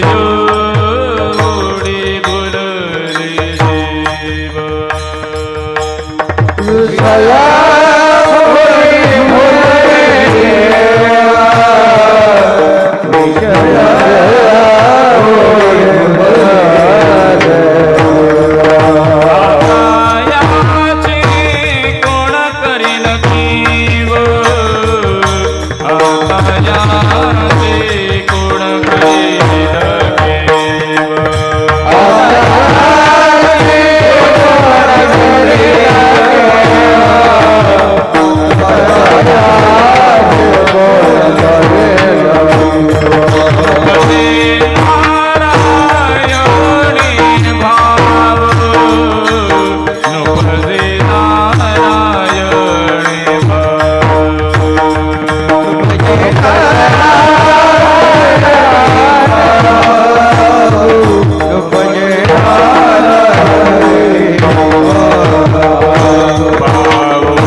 करील किम नुपजे नारायणी भाव पवनी ठव नरदेह. या विषयांना आपण शरण जातो ना अपेक्षा आनंदाची ठेवतो. महाराज हे विषय कसे आहेत ज्ञानोबराय बोलतात. हे विषय तरी कैसे रोहिणीचे जुळ जैसे का स्वप्नीचे अभासे भद्र जाती किंवा विषयाचे समसुख बेगडाची बाहुली अबराची सावली जाईल रे. या दोन दृष्टांत दिले. किंवा मृगजळ. मला सांगा मृगजळ दिसायलाय की असायलाय? दिसायलाय की भासायलाय? भासत. किंवा विषयामध्ये मला सांगा, किंवा गुरुदेवांनी चातुर्मासात एक गोड दृष्टांत दिलता. मला सांगा किती कोळसा किती घासल्यानंतर पांढरा होईल? कोण म्हटलं घासून येतो म्हणून? कोळसा घासणारा संतो कोळसा पांढरा. तसं विषय केव्हा सुखाचे होतील? विषयामध्ये सुख शोधणारा संतो विषय सुखाचे होत नाहीत. आणि या विषयांना आपण शरण जातो, अपेक्षा आनंदाची ठेवतो. महाराज ज्या साधनाने तुम्हाला आनंद मिळणार आहे अशी साधना आपण करत नाही, मात्र दुःख मिळेल अशी साधना करतो, अपेक्षा आनंदाची ठेवतो. दृष्टांताने पटवून देतो. एक ऑफिसर होते म्हणे. ऑफिसर दशमी एकादशीचा खडतर उपवास घडतो आणि द्वादशीला सकाळ सकाळी लवकर उठतात, भूक लागलेली असते म्हणून. पण उठल्याबरोबर ऑफिसवरून फोन येतो, लवकरात लवकर ऑफिसमध्ये हजर व्हा. ज्येष्ठ कीर्तनकार मंडळी असं बोलायचे, तोंडात पाणी असेल तर रस्त्याने गिळा, एवढं लवकर या. आता तो धावत पळत जातो ऑफिसमध्ये, काम आटोपतो. भूक लागली म्हणून पुन्हा घराकडे धाव घेतो. पाहतो तर काय घराला कुलूप आहे. शेजारची गृहिणी सांगते माझ्याकडे चावी आहे आणि वडवणी गावात पारायणाला बसलेली आहे ती. ठीक आहे म्हणतो, चावी घेतो, कुलूप उघडतो, आतमध्ये जातो, स्वयंपाक घरामध्ये जातो, सगळीकडे शोधाशोध करू लागतो, काही दिसेना. रागाला जाऊ लागतो. तोपर्यंत त्याची दृष्टी महाराज एका डब्यावर पडते आणि त्या डब्यावर लिहिलेलं असतं खा सोडा म्हणून. माता भगिनींना सवय असते, तुडीच्या दळला तू डाळ, मुगीच्या दळला मूग डाळ, तसं खायच्या सोड्याला खा सोडा असं लिहिलेलं असतं. प्रकार असा घडलेला असतो. दशमी दिवशी उद्या एकादशी आहे म्हणून जे काही अन्न शिल्लक राहिलेलं होतं ते तिने वाटून संपवलेलं होतं. एकादशी दिवशी जे काही पदार्थ उपवासाचे लागतात तेवढेच बनवून खाऊन संपवले होते, कारण उपवासाचा दुसऱ्या दिवशी उपयोगाला येत नाही. आणि द्वादशीला हे सकाळ सकाळी घराच्या बाहेर पडले आणि इथं पारायणाला आलेल्या नाश्त्याची सोय म्हणून तिने घरात काहीच बनवलं नव्हतं. परंतु तोपर्यंत त्याची दृष्टी डब्यावर पडते आणि त्या डब्यावर लिहिलेलं असतं खा सोडा म्हणून. पत्नीचे उपकार मानतो तिने, म्हणजे खाण्याची काहीतरी व्यवस्था केली म्हणून एक ताड घेतो, तांब्यावर पाणी घेतो, 2-3 किलो सोडा काढतो, बस की खालो तो काहून टाकतो. माझा दृष्टांत संपला. माझ्या प्रश्नाचं उत्तर दे. त्याची भूक भागली असेल का? नाही. का भागणार नाही? ज्या पदार्थाने त्याची भूक भागते असे पदार्थ त्यांनी खाल्लेच नाही. उलट पोटात आधी असलेले पदार्थ बाहेर कसे पडतील असे पदार्थ त्यांनी खाल्ले. तद्वत ज्या साधनाने तुम्हाला आनंद मिळतो अशी साधना आपण करत नाही, दुःख मिळेल अशी साधना करत बसतो. विठ्ठल आणि म्हणून तुम्हाला जर आनंद हवा असेल, आत्यंतिक दुःखाची निवृत्ती करायची असेल, परमधामापर्यंत पोहोचायचं असेल, परमानंदावर आरूढ व्हायचं असेल, तर त्याकरता काय केलं पाहिजे याचं उत्तर तुकोबाराय देत आहेत.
शरण जावे सर्व भावे देवासी तोह उतरील पर भवदुस्तर नदीचा. काही मंडळी ही गॉड गिफ्टेड असतात, तसा हा आवाज आहे. विठ्ठल विठ्ठल. तुकोबाराय बोलतात बघा, मी पुन्हा एकदा अवलोकन करतो. आपण उपक्रमाला 4 विकल्प केलेले. शरण जाण्याचा अधिकारी, विषय, प्रयोजन, संबंध. यालाच आपल्या भाषेत घेतलं होतं की शरण कोणी जायचं याचं उत्तर मिळालं आल्यानो संसारा जो देहाला आला. कोणाला शरण जायचं? विठोबासी शरण जावे. आणि तिसऱ्या प्रश्नाचं उत्तर देतात तुकोबाराय, का शरण जायचं? तुकोबाराय बोलतात म्हणवोनी शरण जावे. अगदी व्यवहार बोलतो. विद्यार्थी असतात शाळेमध्ये, त्यांना प्रश्न असतो परीक्षेला, कारणे द्या. आणि प्रश्नामध्येच उत्तर लिहिलेलं असतं, फक्त पुढं क्वेश्चन मार्क असतो, याला असं का बोलतात म्हणून विचारलेलं असतं. विद्यार्थी मंडळी सगळं उत्तर लिहितात आणि शेवटी लिहितात म्हणून याला असं तद्वत तुकोबाराय बोलतात, आनंद हवा असेल म्हणवोनी शरण जावे. अत्यंतिक दुःखाची निवृत्ती करायची असेल म्हणवोनी शरण जावे. परमधामापर्यंत पोहोचायचं असेल, परमानंदावर आरूढ व्हायचं असेल म्हणवोनी शरण जावे. मात्र महाराज शरण जायचं कसं? शरणागतीचे म्हणजे अंतिमचा 4था प्रश्न आपला चिंतनाचा चालू आहे. शरण जायचं कसं? शरणागतीचे 6 विकल्प शास्त्रामध्ये आलेले आहेत. अनुकूलेन संकल्प प्रातिकूलस्य वर्जनम रक्षस्ति इति विश्वास गोप्तृत्व वर्णम तथा आत्मनिक्षेप कार्पण्यम षडविदा शरणागती. एक 6 विकल्प आहेत, निर्देश करून पुढे निघून जातो. अनुकूलेन संकल्प, भगवंताला अनुकूल बनून राहणं ही पहिली शरणागती. बघा, एखादी स्त्री दुसऱ्या स्त्रीजवळ बोलते, मी माझ्या पतीला फार अनुकूल आहे, परंतु तो काय बोलतो हे मी ऐकत नसते, याला अनुकूल बनणं म्हणत नाही. ज्ञानोबाराय बोलतात पतीची या मता अनुसरोनी याला महत्व आहे. किंवा दृष्टांत बदलून मांडतो. एक साधक असतो, आपल्या गुरु महात्म्यांना विचारणा करतो, गुरुजी माझ्या घरी भोजनाला केव्हा याल? गुरुजी बोलू लागतात की बाबा नको काय वगैरे. ते फार आग्रह केल्यानंतर गुरुजी सांगतात मी या दिवशी तुझ्या घरी भोजनाला येईल. तो दिवस उजाडतो, आनंदामध्ये गुरुजी येतात, पाय धुतले जातात, बसायला आसन दिलं जातं, पात्र वाढले जातात, पदार्थ वाढले जातात. गुरुजी त्या पात्राकडे पाहतात तर सगळे काही गोड गोड पदार्थ असतात. बाय मिस्टेक गुरुजींना झालेली ती शुगर, आत्ताच्या काळातले गुरुजी तसं समजा, डायबिटीज आजार झालेलाय. गुरुजी त्याला बोलू लागतात, अरे मी पथ्य पाळणारा व्यक्ती आहे, मला हे पदार्थ काही वाढू नको, दुसरं काही बनवलं असेल तर ते दे. तो साधक बोलू लागतो, गुरुजी तुम्ही येणार आहेत म्हणून आचारी लावून एवढे पदार्थ घेतले आणि तुम्हीच नाही खाल्ले तर? म्हणजे गुरुजींची शुगर वाढली तरी चालेल, मात्र आमचे पदार्थ गुरुजींनी. आपलं असंच असतं, महाराजांचं काय झालं तरी चालेल, मात्र आमचा चहा महाराजांनी. आम्हाला फार कठीण जाते या गोष्टी. म्हणून एका महात्म्याने महाराज एक हिंदी दोहा प्रकट केलेला आहे, हम गुरुदेव को मानते हैं, गुरुदेव की नहीं मानते. विठ्ठल विठ्ठल. त्याच पद्धतीने भगवान को सभी मानते, भगवान की नाही मानते. भगवंताला आपल्याकडून जशी अपेक्षा आहे तसं आपलं वर्तन आचरण ठेवणं ही पहिली शरणागती आहे. अनुकूलेन संकल्प प्रातिकूलस्य वर्जनम, भगवंताच्या ठिकाणी ज्या गोष्टी प्रातिकूल आहेत त्या आपल्या ठिकाणी असणं ही दुसरी शरणागती. रक्षस्ति इति विश्वास, तो परमात्मा आपला रक्षण करणारा हा विश्वास पाहिजे. सध्या आपला विमा कंपनीवर विश्वास आहे, भगवंतावर नाही. हजारो वर्षापूर्वी भगवंताने सांगितलेलं योगक्षेम महाम्यहम, विश्वास ठेवला पाहिजे. तो विश्वास ठेवणं म्हणजे तिसरी शरणागती. रक्षस्ति इति विश्वास गोप्तृत्व वर्णम तथा, त्याला वरलं पाहिजे, सांगितलं पाहिजे तुझ्याशिवाय रक्षण करणारा कोणी नाही, त्याशिवाय तो येत नाही, ही 4थी शरणागती. त्याला वरलं पाहिजे. आत्मनिक्षेप म्हणजे आपल्याकडे समर्पण असलं पाहिजे. आणि कार्पण्य म्हणजे लहानातलं लहान बनून राहणं. असे शरणागतीचे 6 विकल्प शास्त्रामध्ये आहेत. मात्र अभंगामध्ये महाराज बोलतात शरण जायचं कसं? सर्व भावे देवासी, याचा विचार करायचाय. सर्वांनी मोठ्या प्रेमाने एकदा भजन करू, नंतर उर्वरित चिंतन. विठोबार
तोह उतरील पर भवदुस्तर नदीच.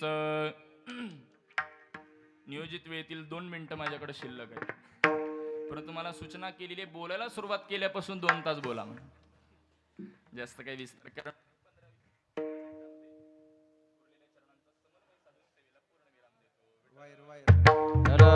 विठ्ठल विठ्ठल विठ्ठल. म्हणून त्याला हात लावला नाही पाहिजे, पण आम्ही शांत बसत नाही ना. विठ्ठल विठ्ठल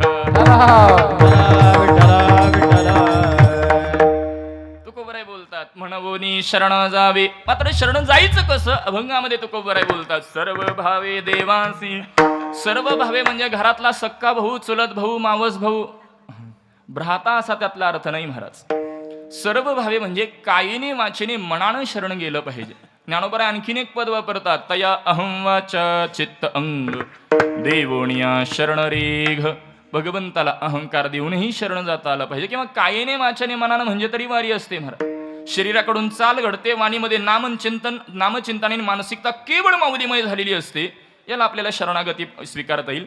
किंवा सर्व भावे या पदामधून भाव या पदातून महाराज शास्त्रामध्ये 5 प्रकारचे भाव सांगितले गेलेले. दास्य भाव, सख्य भाव, शांत भाव, वात्सल्य भाव आणि माधुर्य भाव. प्रत्येक भावयुक्त अंतःकरणाचे एक चिंतन भाव एक भावाला आपल्याला देता येईल. दास्य भावा करता दास्यत्व निकट हनुमंत पै केली म्हणून देखील रामचरण. हनुमंत यांचं उदाहरण करा दास्य भाव करता. सख्य भावा करता सख्यपणे अर्जुन नरनारायण, अर्जुनाचा विचार करा. वात्सल्य भावा करता लेकुराचे हित वाहे मामुनीचे चित्त. आईचा आपल्या मुलाविषयी जो भाव आहे त्याला वात्सल्य भाव म्हणा. शांत भावा करता शांतीप्रमाणे नाथ महाराजांचा विचार करा. माधुर्य भावा करता तू वल्लभा मी कांता ऐसे पडियो, म्हणजे भगवंताला आपला पती मानावं, स्वतःला त्याची पत्नी मानून त्याची भक्ती करणं. म्हणजे भक्ती करत असताना आपल्याला आवडते म्हणून भक्ती नाही महाराज, भगवंताला आवडते त्याच्यासाठी त्याची भक्ती करणं, याला माधुर्य भाव, कांत भाव म्हटलं जातं, परमप्रेम बोललं जातं. या भावयुक्त अंतःकरणाने आपण शरण गेलं पाहिजे. हा भाव पटवून देण्याकरता महापुराणातील एक विचार मांडतो. बघा, श्रीकृष्ण परमात्मा हस्तिनापुरामध्ये येणार ही वार्ता ज्या वेळेला विदुर काकांच्या पत्नीला समजते. पत्नी बोलू लागते भगवंताला आपल्या घरी बोलवावं का? असं बोलल्याबरोबर विदुर काका बोलू लागतात आपल्या घरची परिस्थिती अशी, कसं बोलवावं, लाज वाटू लागते. मात्र तो भाऊ भगवान परमात्मा तिथं बसूनच ओळखतात. अंतरीची घेतो गोडी पाहे जोडी भावाची, किंवा थोर प्रेमाचा भुकेला थोर प्रेमाचा भुकेला प्रेमाचा भुकेला थोर प्रेमाचा भुकेला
हीच वारीत शिकवलं जातं. विठ्ठल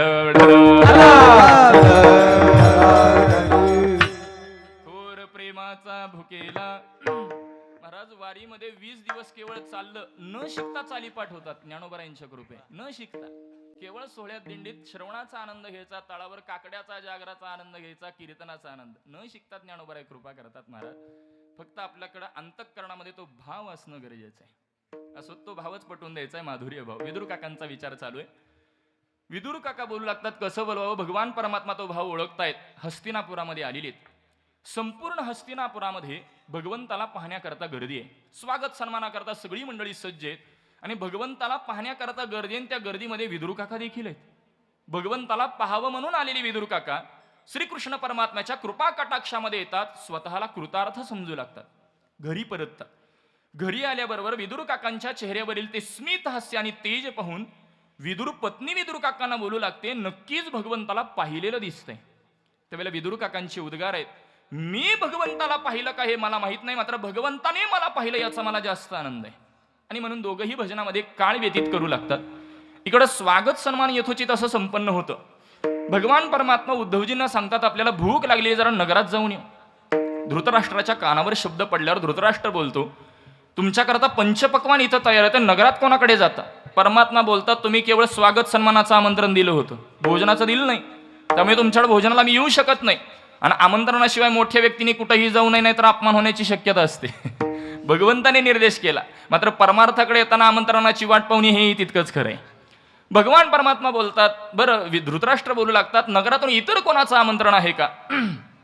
त्यावेळेला भगवान परमात्मा बोलतात, स्वतःच्या घरी जाण्याकरता आमंत्रणाची गरज नसते, जे भक्ताचं घर ते माझं घर. विदुर काकांच्या घरी आलेले आहेत. विदुर काकांचं भजन श्रवण करत दरवाजावर तसंच थांबतात. थोडा कालावधी गेल्यावर दरवाजावर एक प्रकारची सावली पडलेली हे दृश्य पाहून विदुर काका पत्नीला म्हणतात, अगं उठ, पहा तरी कोणतरी आलेलं दिसतंय. विदुर पत्नी उठते, दरवाजा बाजूला करते आणि श्रीकृष्ण परमात्म्याला पाहते. महाराज पाहता क्षणी ती देहभान विसरते, मंत्रमुग्ध होते आणि देहभान विसरल्या कारणाने तिच्या सगळ्या काही उलट क्रिया चालू होतात. भगवंताच्या पायावर पाणी टाकायचं तर स्वतःच्या पायावर पाणी टाकते, भगवंताच्या तसंच ठेवते. भगवंताला बसायला आसन द्यायचं तर नाही, स्वतःच्या खाली आसन घेते आणि भगवंताला खाली बसवते. सगळ्या उलट क्रिया तिच्या चालू आहे. परमात्मा म्हणतात, मला भूक लागलेली आहे, काहीतरी खाण्याची व्यवस्था करा. नुकतीच कोणीतरी त्या दिवशी केळी आणून दिलेली असते. विदुर काका घेतात, पत्नी जवळ देतात. इथंही प्रकार उलटा घडतो. विदुर पत्नी केळीचं साल काढते, आतला गाभा स्वतः खाते, साल परमात्म्याला खाण्याकरता देते. केळीचं साल खाऊन परमात्मा उद्गार काढतात, किती गोड केळे, मधुर केळे कोणाच्या बागेतून आणले. एकदा दोनदा तीनदा झालं. विदुर काका बाजूला असतात, अगं काय करतेस तू हे. त्यावेळेला पत्नी देहावरती येते, चूक झाली बोलते, भगवंताची माफी मागते, पुन्हा केळी घेते. प्रकार चांगला घडतो. केळीचं साल काढते, गाभा परमात्म्याला देते, केळीचं साल स्वतःजवळ ठेवते. केळीचा गाभा खाल्ल्यानंतर भगवंताचे उद्गार आहेत, आतापर्यंत सगळी केळी गोड मधुर लागली, एवढं एकच कसं काय खराब लागलं. विदुर काका बाजूलाच असतात. विदुर काका भगवंताला बोलतात, भगवंता झालंय तरी काय. केळीचं साल खात होतात आणि म्हणतायत की गोड मधुर केळ, आणि गाभा खाल्ल्यानंतर खराब केळ बोलताय, नेमका काय प्रकार आहे. भगवंताने दिलेलं उत्तर मार्मिक आहे. भगवान परमात्मा बोलतात, मला भक्ताने काय दिलंय हे मी पाहत नसतो, त्याच्या पाठीमागचा भाव पाहत असतो. विठ्ठल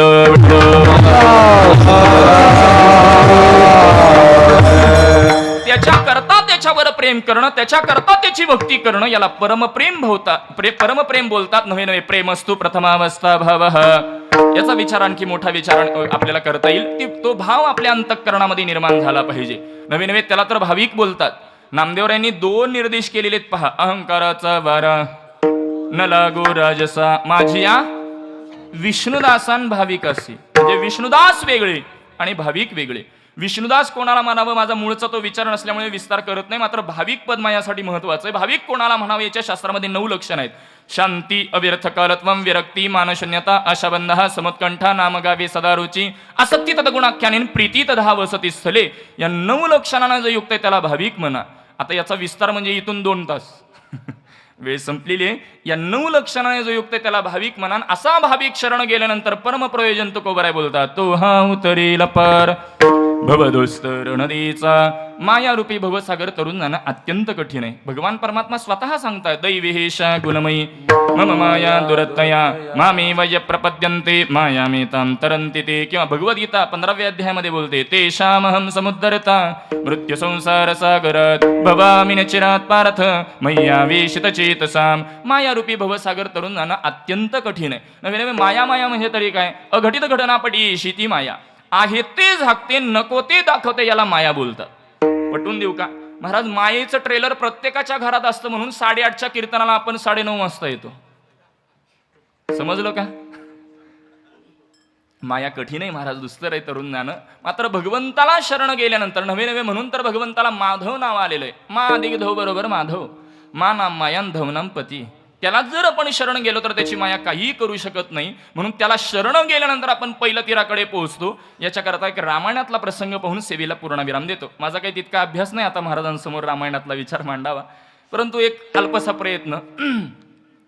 रामायणामध्ये श्री गुरु विश्वामित्र, लक्ष्मणजी आणि प्रभू रामचंद्र एकदा प्रवासामध्ये आहेत. आणि प्रवासामध्ये एक आश्रम लागलेला आणि त्या आश्रमामध्ये अहिल्या ही गौतम ऋषींच्या शापामुळे शिळा होऊन पडलेली आहे.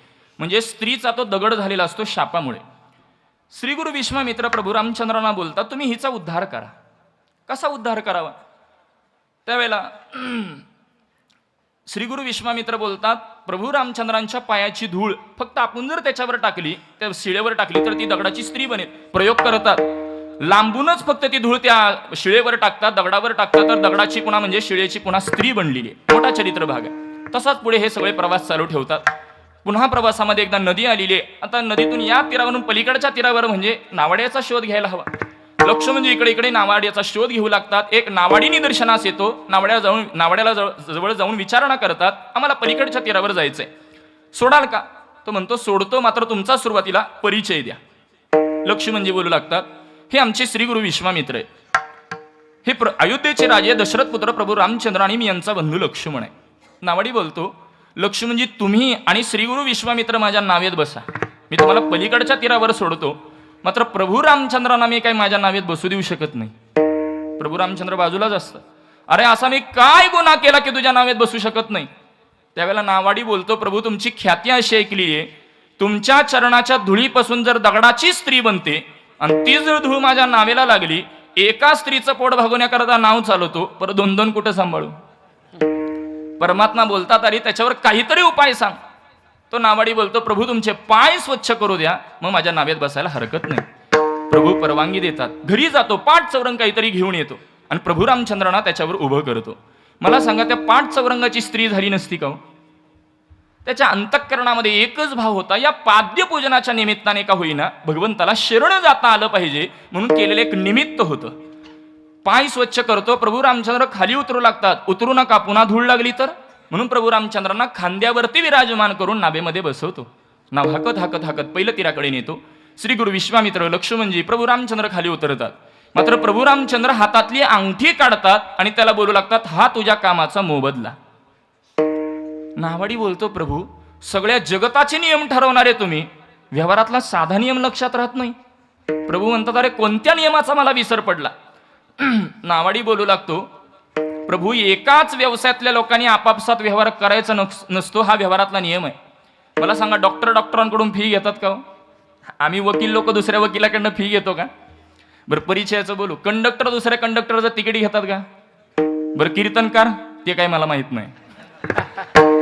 एकाच व्यवसायातल्या लोकांनी आपापसात व्यवहार करायचा नाही असं बोलल्यावर लक्ष्मणजींना राग येतो. महाराज लक्ष्मणजी बोलतात, तू एक सामान्य नावाडी आहे, हे अयोध्येचे राजे आहेत. त्यावेळेला नावाडीने दिलेलं उत्तर मार्मिक आहे. नावाडी बोलतो, मी सुद्धा नावाडी आहे, प्रभू रामचंद्र सुद्धा नावाडी आहेत. या व्यावहारिक नदीतून पहिल्या तीराकडे नेणारा मी नावाडी आहे, मात्र मायारूपी भवसागर तारून नेणारे प्रभू रामचंद्र एकटेच नावाडी आहेत. फक्त एवढं स्मरणामध्ये राहू द्या, मी आत्ता तुमच्याकडून कोणताही मोबदला स्वीकारला नाही आणि ज्यावेळेला मायारूपी भवसागर तरुण जायची वेळ माझ्यावर येईल, माझं अज्ञान दोष विकार संपलेत का न पाहता मी केवळ तुम्हाला शरण येईल. मला पहिलं तीराकडे पोचवा, तो हा उतरील पर भवदुस्तर नदीचं. बरं पोचवणाऱ्या भगवंताचा स्वभाव कसा आहे? तो कोगराय बोलतात, बहु आहे करुणावंत अनंत हे नाम जा. केवढा करुणामान, त्याला मारायला आलेली पुतना तिला सायुज्य नामाची मुक्ती देतो. एवढा करुणामान असलेला तो परमात्मा, त्याचा नामोल्लेख करतात, अनंत हे नाम ज्या. यात दोन विकल्प केले होते गुरुदेवांनी. अनंत हे एक त्याचं नाव आहे, अनंत त्याची नाव आहे. आणि अशा या परमात्म्याला शरण गेल्यानंतर पहिलं तीराकडे पोहोचतो. हा अनुभव आहे की नाही कोणाला? तुकोबराय बोलतात, मी माझी साक्ष देतो. तुका म्हणे साक्षी आले, तुका म्हणे साक्षी आले, तुका म्हणे साक्षी आले, तुका म्हणे साक्षी आले.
नदीचा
नदीचा नदीचा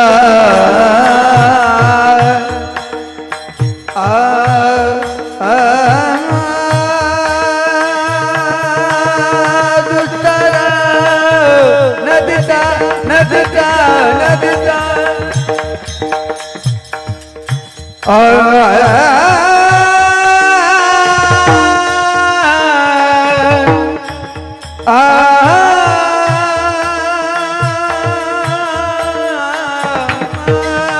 नदीचा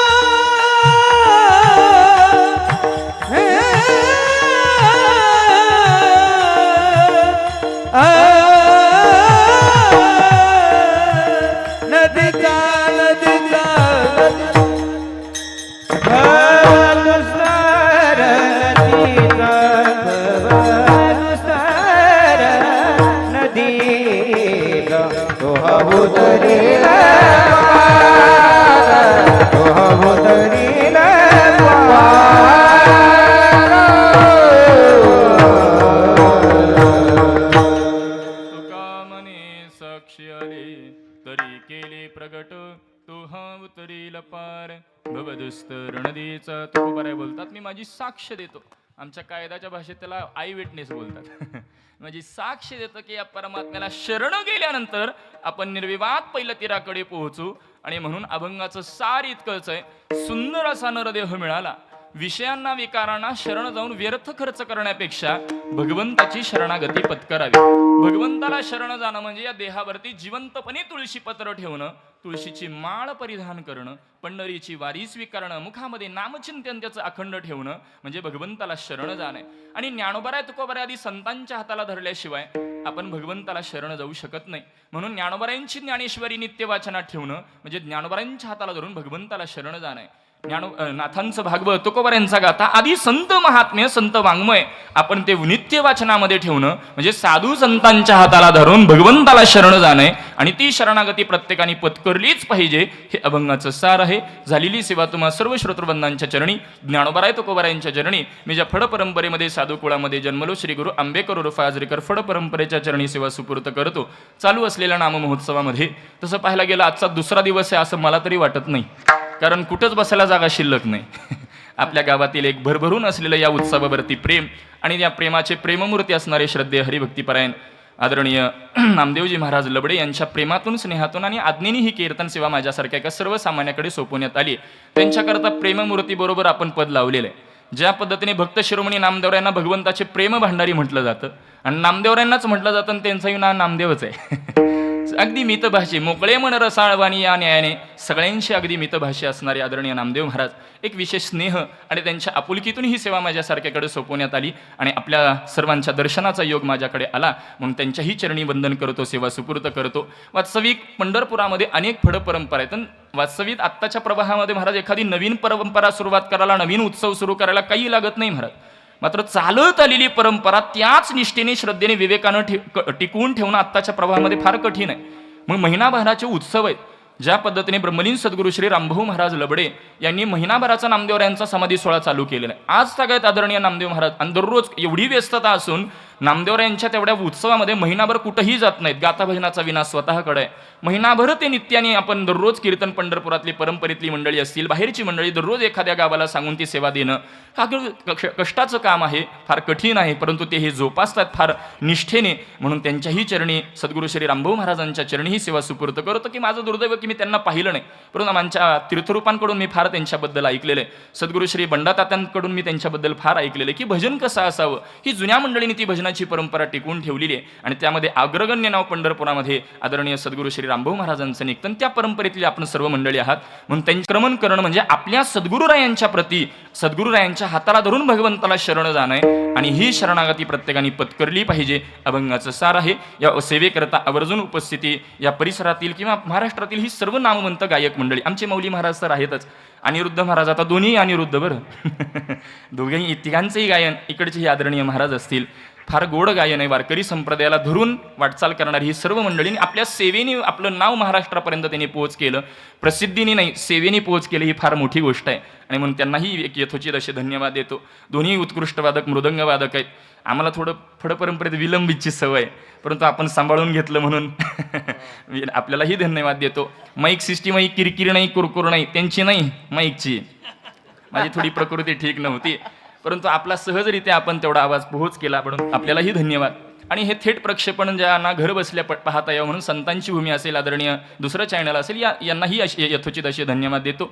गावातील ज्येष्ठ मंडळी असतील, आपल्या गावातील प्रेरणास्थान आदरणीय नवनाथ महाराज असतील, यांच्याही चरणी विनम्र भावाने वंदन करतो. परंपरेचं भजन तत्पूर्वी एखादा जर अपशब्द गेला असेल तर तो माझ्या बुद्धीचा दोष समजावा. पायाच्या प्रसादे काही बोलिलो विनोदे, मज क्षमा करणे संती, नोहे अंगभूत युक्ती, नोहेह उपदेश, तुमचे बडी बडिलो शेष, तुमच्या कृपेचे पोसणी, जन्मोजन्मी तुका म्हणे, ज्ञानोबा माऊली तुकाराम.